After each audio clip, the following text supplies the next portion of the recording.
Друзья, сегодня у нас с вами неформальная встреча в виде влога. И на повестке дня иллюстратор. И нам сегодня нужно решить такую задачу, как построение любой цифровой шкалы. Казалось бы, что в этом сложного, тем более в иллюстраторе. А сложность создает то, что нам нужно сделать эту шкалу очень и очень длинную. То есть очень много будет циферок с шагом единица, допустим, да, от 0 до 300. Или от 0 до 1000, допустим, и далее. Но мы постараемся сделать от 0 до 300. И сразу забегая наперед, скажу, что простыми инструментами иллюстратора это сделать быстро невозможно. Нужно делать все по очереди.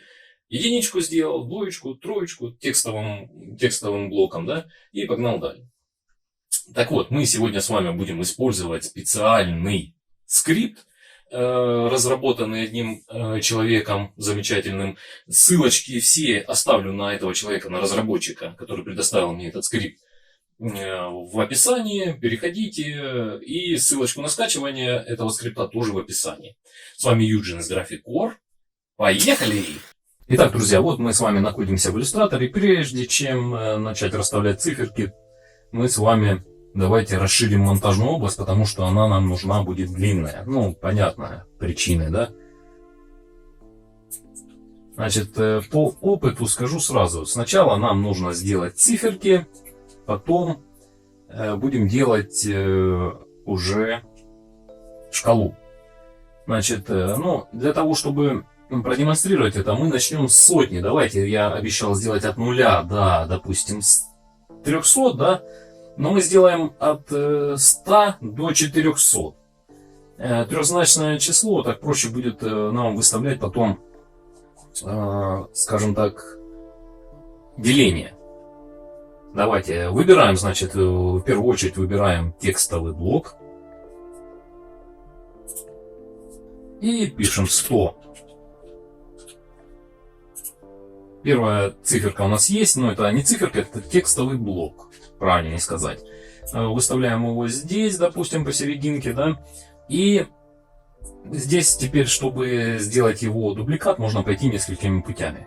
Первый — это зажатой клавишей Alt перетянуть, или Option на Mac, да, перетянуть в сторону, поставить, выбрать вот это расстояние и Ctrl-D делать их там до 400, да, сколько вам нужно. Мы сразу не угадаем 400 цифру, да, но будем потом увидите, как это делать. Удаляем. Или второй способ — это пойти выделить текстовый блок, пойти в объект, повторить сетка. Вот создался такой эффект. У нас, в принципе, если сюда зайти внутрь, то можно выделить только единственный текстовый блок, который он здесь. И если его менять размер, то меняются сразу все, которые создались с помощью такого эффекта. Это очень удобно, поэтому мы и пользуемся им. Значит, теперь мы просто расширяем вот эту область за такие овальные, да, или вытянуто-овальные такие манипуляторы, а кругленькие манипуляторы с обеих сторон, сверху и слева, да, это манипуляторы, которые сужают расстояние между цифрами 1, а это между строками. Ну, между строками нам не нужно, естественно, а между цифрами мы сузили. А теперь мы будем сейчас расширять эту область. Таким образом получим большое количество цифр. Давайте пока что расширим до конца монтажной области. Если я отодвигаю масштаб, то пропадают эти манипуляторы, потому что слишком маленький масштаб цифр, да? А вот это вот неудобно, конечно, сделано. Но ничего. Мы с вами сейчас до конца монтажной области. Надеюсь. Давайте я тогда, может быть, все-таки чуть увеличим. И вот так. Вот уже сколько, да? В принципе, думаю, пока что, наверное, хватит. У нас монтажная область-то очень большая оказалась. Пока что хватит. Давайте посмотрим, что из этого выйдет. Теперь нужно серединку найти и манипулятор, который внизу, убрать нижнюю строку с числами, да? Все, дальше что мы делаем? Нам теперь нужно выделить эту область и избавиться от этого эффекта, чтобы текстовые вот эти вот блоки были в отдельности, каждый в отдельности. Значит, идем в объект и нажимаем «Разобрать». Разбираем эффект. Теперь здесь в свойствах нажимаем кнопочку «Расформировать маску».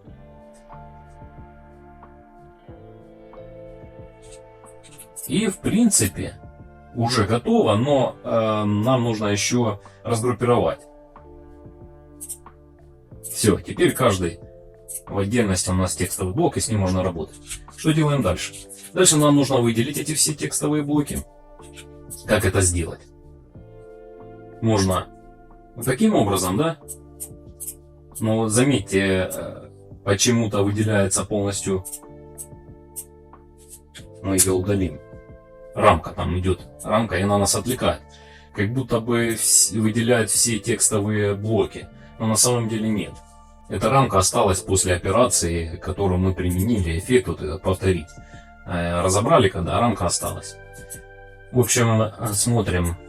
Нам нужно выделить, да? Можно уменьшить, ну и просто выделить. Но когда у вас, понимаете, можно было сначала сделать шкалу.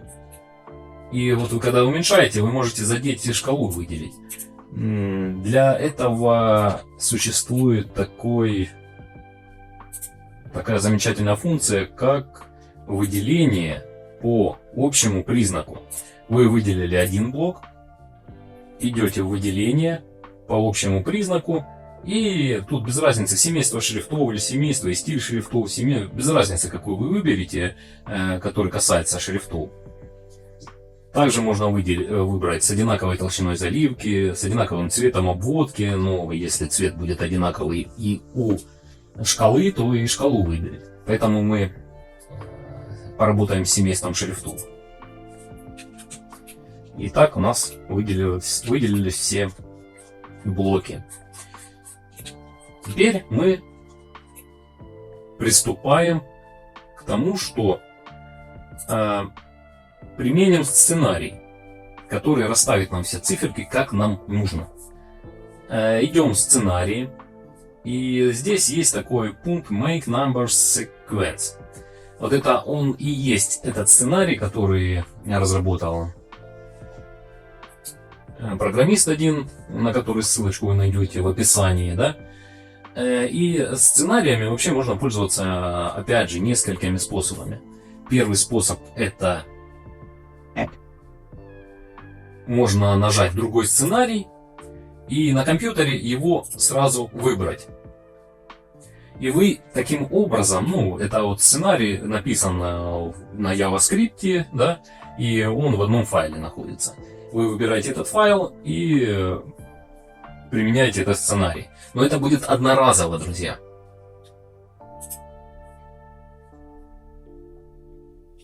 Это вы один раз используете его и все. А так, чтобы его установить, как у меня здесь, он уже числится, да, в сценариях, и я могу пользоваться им постоянно. По ссылочке вы найдете там, где будете скачивать, там инструкция по установке. Ничего сложного там нету, просто в директорию кидаете его и все. Выбираем этот сценарий, задаем от 100 до 300. Значит, start value — это стартовая позиция у нас будет 100, да? Это вот начнется со 100, закончится 300, 300, да, закончится. И инкремент — это шаг. Шаг в один, да, допустим. 100, следующее будет 101, следующее 102 и так далее, да. Если тут поставить, допустим, 2, то следующий будет после 100, следующий будет 102. Вернее, да, 102, все правильно. Если 5, то, естественно, 105 и так далее. 105, 110, ну, шаг задается. Все, больше тут ничего устанавливать не надо, нажимаете ОК. И вот чудо, все у нас расставилось. Давайте посмотрим, на чем мы тут закончим. Да, 300 уже, в принципе, вот где закончилось. Можно вот это все выделить и удалить. Все у нас готово от 100 до 300. А я до 400, да, обещал. Ладно, давайте, в принципе, смысл понятен, да, как расставлять цифры. Вот, и теперь просто осталось дорисовать шкалу. А шкалу как рисовать? Берете инструмент отрезок, или линия, я ее называю, и рисуете здесь такую линию. Дальше ей обводочку даете, сколько там, 1 пиксель, хватит, я думаю. И что? Поднять ее надо чуть.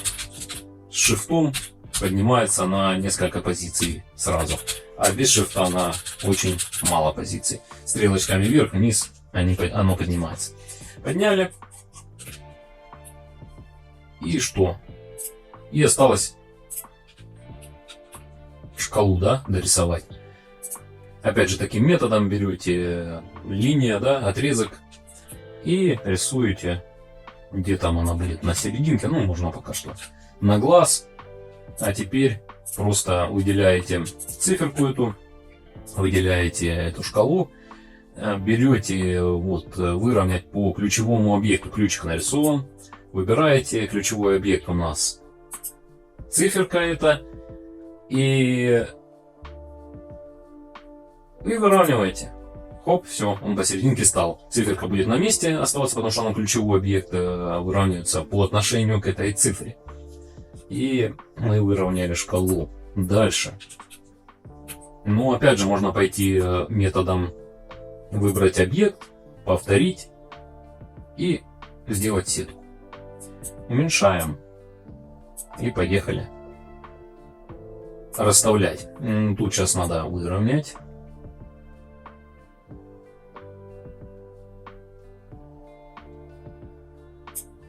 Это где-то так будет, я думаю. Сейчас будем продвигать, и мы увидим, правильно мы выбрали или нет.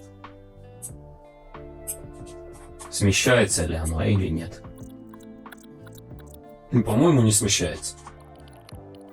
А если и смещается, то совсем на маленькое расстояние, и мы можем его вот так подкорректировать. Если вы нажмете Tab, у вас скроются все инструменты, все панели, и можно будет расширить таким образом себе пространство. Да, смещение идет, друзья, поэтому нужно... Если чем больше теперь у нас становится вот этих шкал, да, черточек этих, тем тяжелее их теперь будет выставить. Вот смотрите, тут шаг будет очень высокий. А вот я перескакиваю и не могу попасть. Поэтому что мы будем делать? Мы по-другому пойдем. Тут проще, наверное, будет сделать таким образом. Нарисовать один. Нажимаем Tab, возвращаются все наши панели. Нарисовать сначала одну черточку эту.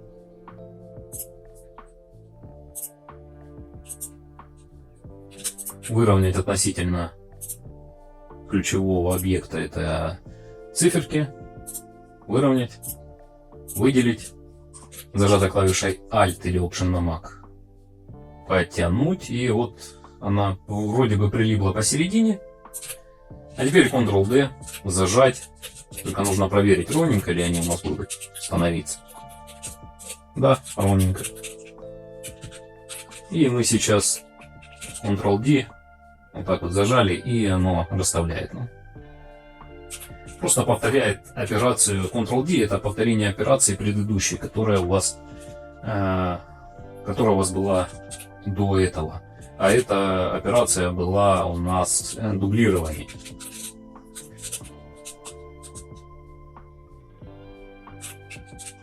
Вот, все нормально, все выставляется. Давайте сюда дойдем до 300 и зажмем Ctrl-D. Вот они у нас прибежали, и все ровненько, все отлично. То есть выбирать вам метод, каким можно. Можно пойти, конечно, через объект повторить, если мы касаемся цифр, да. Можно, если мы касаемся шкалы, то можно, конечно, пойти и другим путем. Теперь что мы сделаем с вами? Смотрите, выделим 300, выделим какой еще 200, выделим 100,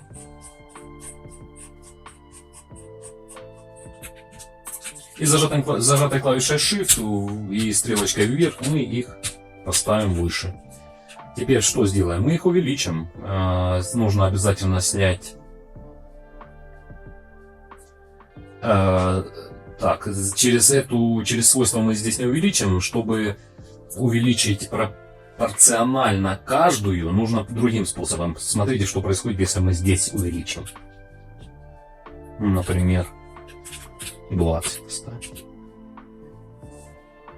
Увеличить.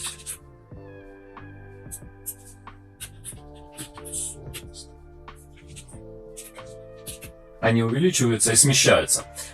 Чтобы этого не происходило, нужно пойти в объект, трансформировать каждый. То есть мы выделили группу объектов и с каждым в отдельности будем производить манипуляции. Масштабирование.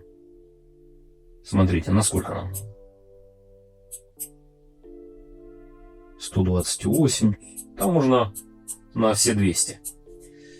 По горизонтали и по вертикали увеличиваем. И смотрите, какая ситуация происходит. В принципе. Окей, нажимаем. 100, 200, 300. Увеличились, да? Друзья, что мы еще сделаем? Теперь, естественно, нужно выдвинуть эти шкалы, которые у нас указывает на 100, 200 и 300. Это мы сделаем тоже таким способом для каждого трансформация. Идем объект трансформировать каждый. И здесь вот оно уже увеличилось. Только единственное, нужно вот по вот этой шкале поставить точечку на низ, вот сюда вот, самый низ. Что происходит? Значит, когда мы увеличиваем, он должен куда-то двигаться, правильно? И он движется, допустим, вверх, вниз, вправо или влево, смотря что здесь указано. А если посерединке указано, то пропорционально вверх и вниз. Мы ставим сюда. Здесь можно, вот у нас шкала заканчивается как бы до 200, да, ну можно вручную ввести 300, допустим. 300. Вот так. Все, это происходит со всеми выделенными в отдельности.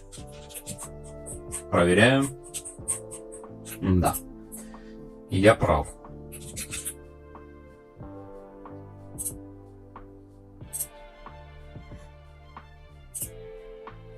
Пока они у нас выделены, еще сделаем кое-что. Идем в обводку и поставим вот такие скругления. Нижнюю шкалу мы увеличим в размере. И так теперь будет интереснее выглядеть. Что мы сделаем еще? Смотрите, что еще для красоты можно сделать. Выделяем. Идем в выделение по общему признаку. Размер шрифта. И опять идем в это прекрасное меню объект трансформировать каждый.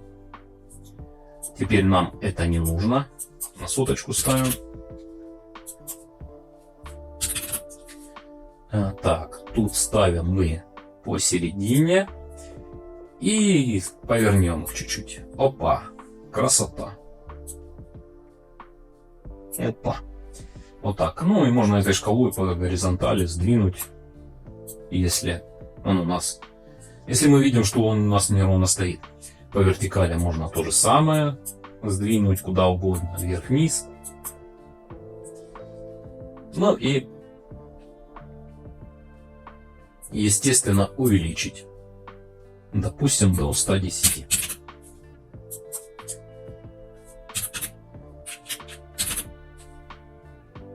Окей. Таким образом, мы получили шкалу. В принципе, если понять, как это действует, то шкалу такую вообще не составит труда сделать. Друзья, на этом все. Как применять данное умение, решать лично тебе. Если ты впервые у меня на канале, не забудь подписаться и поддержать развитие канала любым приемлемым для тебя способом. С тобой был Юджин из Графикор. Увидимся!